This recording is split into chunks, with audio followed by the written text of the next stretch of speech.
hablamos del modelo del iceberg, sobre la diabetes, que es la punta del iceberg, cómo se estudia para diabetes, que es la neuropatía diabética, cómo progresan de hiperglicemia a diabetes, las etapas de la vida que somos críticos para prevención, ¿no? Bajo peso al nacer, autonomía, lactancia, obesidad en la niñez, en la adolescencia. Esto también creo que lo revisamos, ¿no? Sí. Factor riesgo para prediabetes, ¿no? O en quienes hacer, digamos, screening para diabetes. En niños adolescentes también lo revisamos. Estos son los criterios que ya conocemos de prediabetes y diabetes. También lo revisamos. Y esto solamente era, lo ordenaba nada más, ¿no? O sea, para que lo tengan ahí, después ya lo graba. O sea, adultos asintomáticos, con esos patrones de riesgo que se han mencionado, pero escritos. En niños mayores de 10 años o adolescentes, con sobrepeso, obesidad y patrón de riesgo, también es escrito. Entonces, el patrón de riesgo también se puede calcular o estimar en base a calculadoras de riesgo, ¿no? Que han sido validadas, que lo vamos a ver. Y la prueba, digamos, para depistaje que ya lo conocemos, ¿no? En este caso, una persona asintomática con factor de riesgo, al cual se le hace un screening de diabetes o prediabetes, si es normal, se puede regular cada 3 años, es lo que hizo esta carta. Y esta acá era también otro enunciado del mismo consenso, donde hablan sobre aquellos grupos que tienen tratamiento con algunos medicamentos. Glucocorticoides, estatinas, diuréticos tiazídicos, medicamentos antirretrovirales para VIH, antipsicóticos de segunda generación también pueden asociarse a diabetes. Entonces, se les debe hacer un screening también, ¿no? Igual cuando se usa tacrolimus, ciclosporina como inmunosupresores, también hay que hacer un screening de diabetes. O inhibidores del mTOR, que son en la parte oncológica también, ¿no? O también inmunosupresores. Cualquier persona que use este tipo de medicamentos con factor de riesgo también se somete a un estudio. Y en el caso de que sea normal, digamos en el caso, por ejemplo, que ponen de pacientes que están internados con VIH, si sale normal, el control puede ser en 3-6 meses o no al cambio del antirretroviral, ¿no? En el caso de los antipsicóticos, al año o a las 3-4 meses, y después ya según como anualmente, pues. Actualmente, como se hace muchos trasplantes, digamos, de órganos y hay más pacientes oncológicos, es más frecuente que haya diabetes por este tipo de medicamentos. Así que hay que tomarlo en cuenta. Había mencionado que hay varias formas de estimar riesgos, por ejemplo, el síndrome metabólico, que ya lo conocemos, y algunos cuestionarios como es el FINRISK, ¿no? Que se basa en 7 preguntas y en base a un score se calcula el riesgo. En este caso, con más de 5 se considera riesgo y se hace el riesgo. Habíamos mencionado también que en cuanto a síndrome metabólico, primero que se agregan los componentes es más riesgo, pero también hay que diferenciar, ¿no? Una cosa es el síndrome metabólico con hiperglicemia y otra es sin hiperglicemia, ¿no? Que tenga más riesgo que tiene hiperglicemia.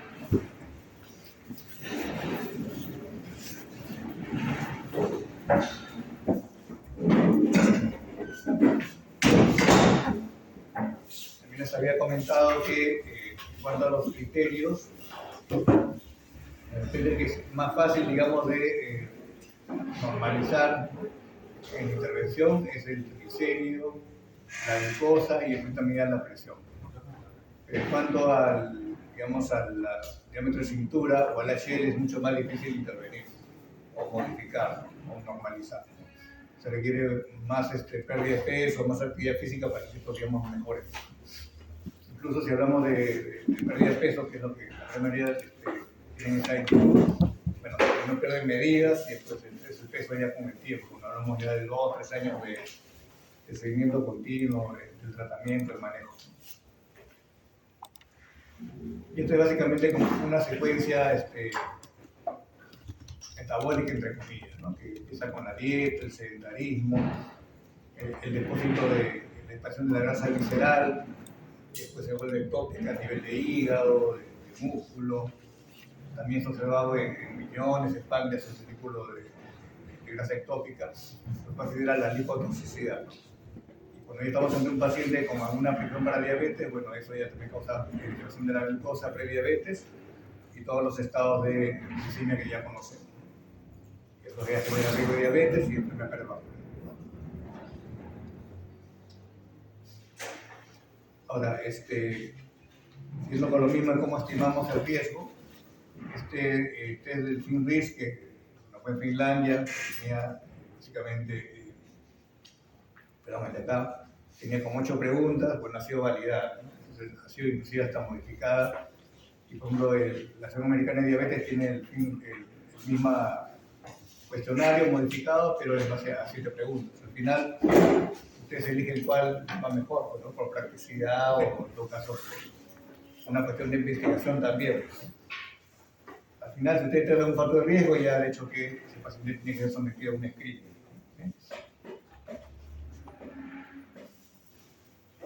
Y eso también les enseñé la vez pasada, cómo es la historia natural de la enfermedad en cuanto a la dieta tipo OGE, la que es modificable, la que es prevenible. Que tenemos varios años, digamos, en que estamos en un estado de normoglicemia y después de unos 15 años antes de que el sujeto haga diabetes, ya puede haber una prediabetes. O sea, ahí ya dependerá mucho de las condiciones que el paciente genere para un entorno obesogénico y diabetogénico. Al final, digamos, este periodo de 15 años o 5, cuando ya estamos casi en prediabetes, ¿no? A la diabetes clínica, bueno, pues todo ese tiempo para lo que es prevención y aplicar todo lo que se ha mencionado, ¿eh? De la diabetes clínica que lo hemos mencionado, ¿no? Y sabiendo esto, de hecho que hay evidencia de intervenciones que vamos a revisar rápidamente, ¿no? ¿Ya? Entonces, esta parte de prediabetes que estamos ahora. Entonces, esto es lo mismo que el anterior, solamente que gráfica, ¿no? Vean cómo para que en el caso de la glucosa postprandial de 2 horas, ¿no? Para que más o menos ya estén 140 a las 2 horas que ya estén incrementada la glucosa, es casi unos 6 años antes del clínico que tiene que estar ahí. Y para que esté hasta 199 a las 2 horas, ya estamos hablando ya menos de 2 años. Aquellos pacientes que se van a actualizar la glucosa y tienen una glucosa postprandial más elevada, más de 140 y casi cerca de 200, lo que diría que casi se acorta plazo en 2 años. Hay que intervenir más rápido, ¿no? En el caso de la ayunas, vean que se lleva un poquito más tardíamente, casi ya en los últimos años al igual. Entonces hay que tomar en cuenta, ¿no? Mientras más alterada esté la prueba de tolerancia, bueno, más riesgo a corto plazo de diabetes. La intervención es un poquito más prioritaria. Ya cuando cae la función beta, ven cómo ya automáticamente las glucosas se empiezan a hacer.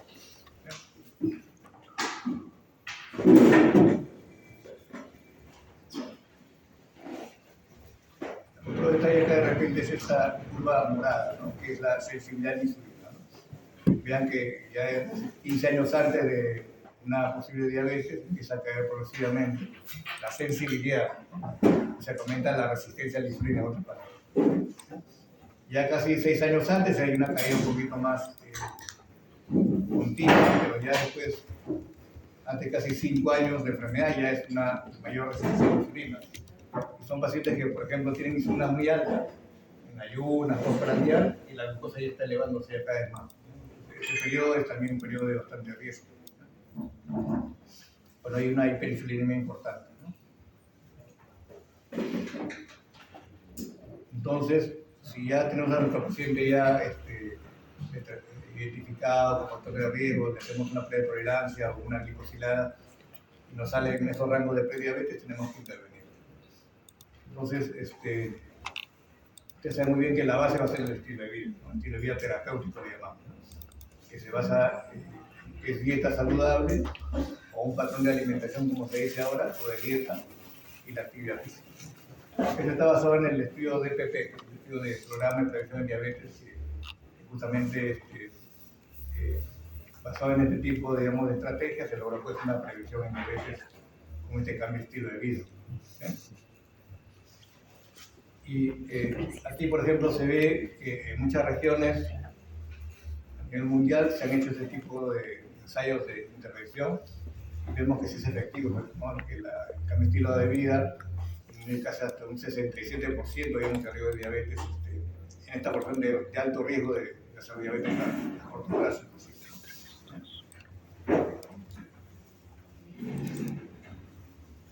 Incluso ya se habla de que hay enfermedad microvascular en pacientes con prediabetes. Hay muchos estudios que hablan de neuropatía prediabética, microalbuminuria también, ¿no? Entonces, esos indicios indican que en ese tipo de sujetos sí es prepatogénico la glicemia, la prediabetes, ¿no? Pero en otros, de repente, tienen esos rangos de prediabetes, pero no tienen ningún daño órgano blanco, bueno, son pacientes que de repente tenían, entre comillas, menos riesgo para una condición microvascular a corto plazo, pero ya están en esa bolsa, digamos, de prevención. Y vean cómo estos son los estudios de el DPP, que es el de prevención en diabetes. Sobre todo en mujeres se vio que el estilo de vida disminuye un 21% el riesgo de complicaciones microvasculares.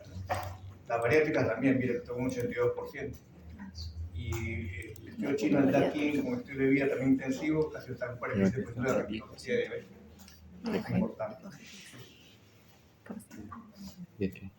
Ahora, en cuanto a intervención farmacológica, se debería reservar, ¿no?, para este tipo de situaciones, ¿no? Metformina como prevención de diabetes, ¿no? Pacientes con alto riesgo de este tipo, ¿no? Especialmente los que dicen acá según la DPP, la que más se toma de parámetro, que sean en este rango de IMC, ¿no? De 5, entre 25 y 59 años, una glucosa en ayunas en más de 110, que está por encima del rango de laboratorio, porque recuerden que el laboratorio tiene el rango de 80 hasta 110, pero el punto de vista de prevención es menos de 100, ¿no? Una glicosilada que está ya más de 6 también ya es un riesgo alto de diabetes. Y si a mujeres ha habido diabetes gestacional, son, digamos, los grupos de mayor riesgo o que se benefician cuando uno agrega metformina cuando se detecta la prediabetes. Y lo que también ya se conoce es que el uso continuo de metformina, sobre todo 5 años o más, es un cuadro de mala absorción. Por lo tanto, fue una deficiencia de vitamina B12 y hay que dosar menos vitamina B12 en estos casos. ¿Sí? Uno de esos ya podemos decir que es de alto riesgo, para intervención farmacológica. Esto de acá, este grupo. Sí, solo con uno normal. Sí, solamente con uno. Así que yo soy muy sensible hasta uno. Ahora, se supone que debe un estilo de vida, primero un cambio de estilo de vida, y si a pesar de eso está en esos rangos, bueno, hay que intervenir farmacológicamente. Pero actualmente, bueno, como que simplificamos mucho eso y más bien ya estamos casi conjuntamente, porque sabemos que primero que es difícil un cambio de estilo de vida efectivo en una consulta normal, ¿no? Es casi igual en diabetes, ¿no? Es difícil también hacerlo, por eso que casi metformina va de primera línea. Pero desde el punto de vista de evidencia, bueno, primero es estilo de vida y después metformina, ¿no? Todo en ese grupo. Y sí, como vean, la eficacia de la intervención farmacológica. Pero aquí vean con varios grupos farmacológicos. Tenemos con la metformina, que tiene casi un 30%, 26%, nuestros estudios que están aquí consignados. Con la carbosa también, que es un inhibidor de la alfa-glucosidasa, tenemos también ese mismo eficacia, digamos, de riesgo de diabetes. En cambio, con la teglimida, que es una sulfonilurea de acción rápida, bueno, no se logró ese mismo beneficio. El estiorín es bastante controversial, ¿no? Porque si ha doy insulina a cualquier paciente, obviamente que baja la glucosa. Lo que se vio en esos pacientes con alto riesgo de prediabetes, la función de medicina basal, la argina, muy bajita últimamente. Se vio que la progresión para hiperglicemia era menor. Pero eso no es una prevención, simplemente estoy bajando la glucosa con insulina. Pero logró una remisión, un retraso de la hiperglicemia de un 20% según este estudio.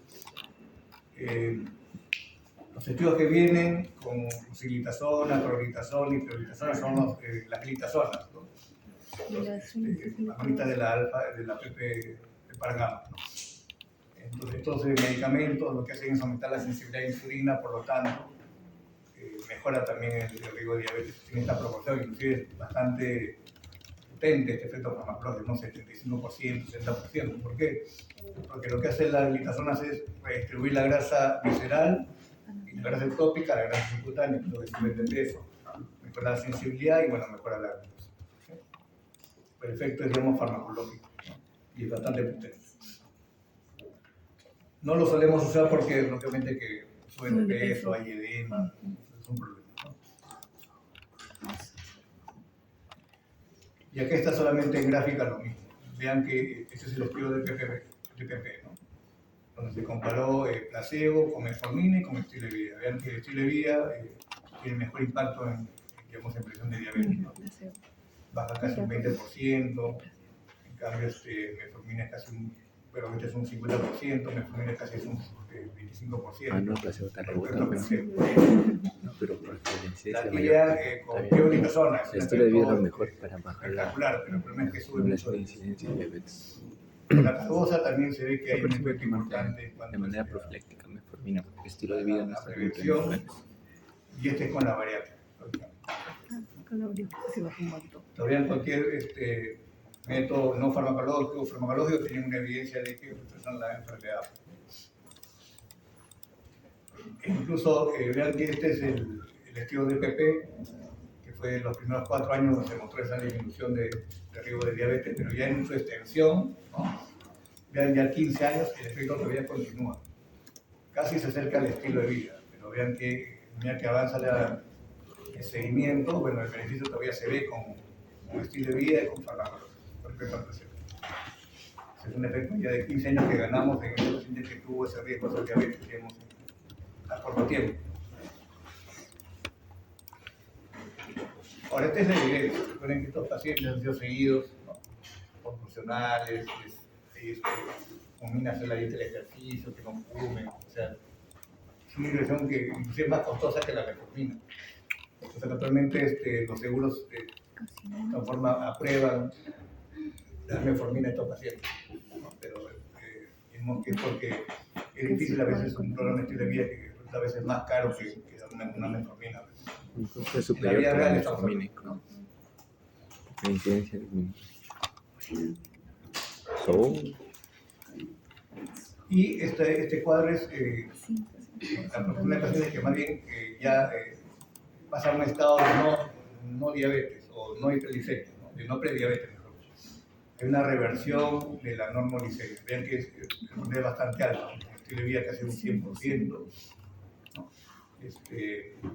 Con metformina y pioglitazona, que son farmacológicos, un 50-60%. Igual hay un buen grupo de pacientes que el estado prediabético pasa a un estado normoglicémico. Y este es para que vean el estudio de Akin, que es el chino. Algo interesante es que vean, comparando solamente estilos de vida, solamente dieta, solamente ejercicio y ejercicio más dieta. O sea, tiene más impacto el ejercicio intensivo. Eso lo vemos en los que hacen deporte, ¿no? El deporte y dejan el deporte, eso causa la hipertensión, la diabetes. Eso me ha pasado miedo. ¿No? Los luchadores de sumo, por ejemplo, japoneses, que son bien gorditos, ¿cierto? Son bien gorditos. 60 y 40, ¿no? Pero, o sea, los que están activos están sanos. Ya cuando dejan el sumo, ya pues, de todo. O sea, el ejercicio tiene un impacto importante porque se reduce la masa muscular.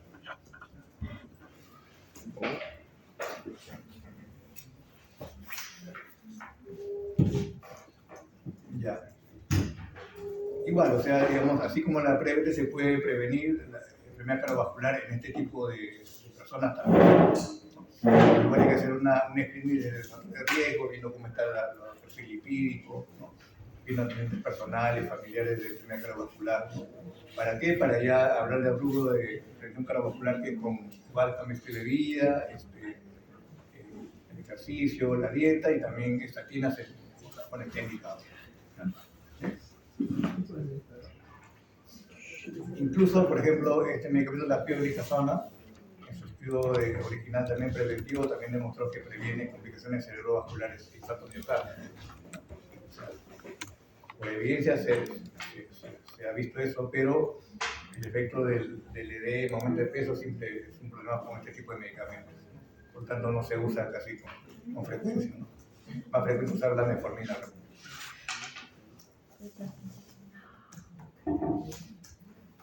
Y esta es más o menos la evidencia de prevención macrovascular con este tipo de intervenciones para prediabetes, ¿no? Igual hay un impacto importante positivo en cuanto a prevención cardiovascular.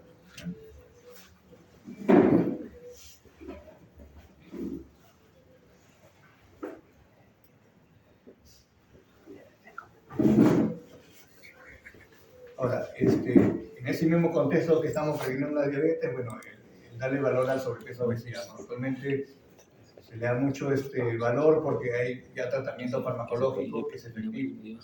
Inclusive lo comparan con las bariátricas. Si la bariátrica te baja un 50%, ahora existen alternativas de medicamentos que bajan casi más del 30%. Por lo tanto, como es ahorita la vedette, ¿no? Es la panacea, que está de moda, ¿no? Pero siempre, digamos, lo mismo, ¿no? Es un medicamento farmacológico, la evidencia es solamente el estudio, pero ya en la vida real realmente es complicado tratar el paciente con sobrepeso obesidad. Hay pacientes que usan el último medicamento para antiobesidad igual no bajan de peso. Hay gente que no usa nada y baja de peso solo. O sea, depende ya también de los pacientes. Es muy cierto. De cada persona.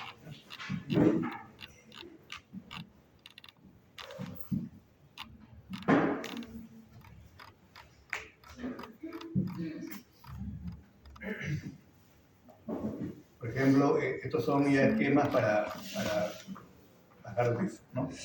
Para la obesidad, ¿no? Vean el orlistat, que es un inhibidor de la lipasa intestinal, que tiene diabetes en 45%, importante.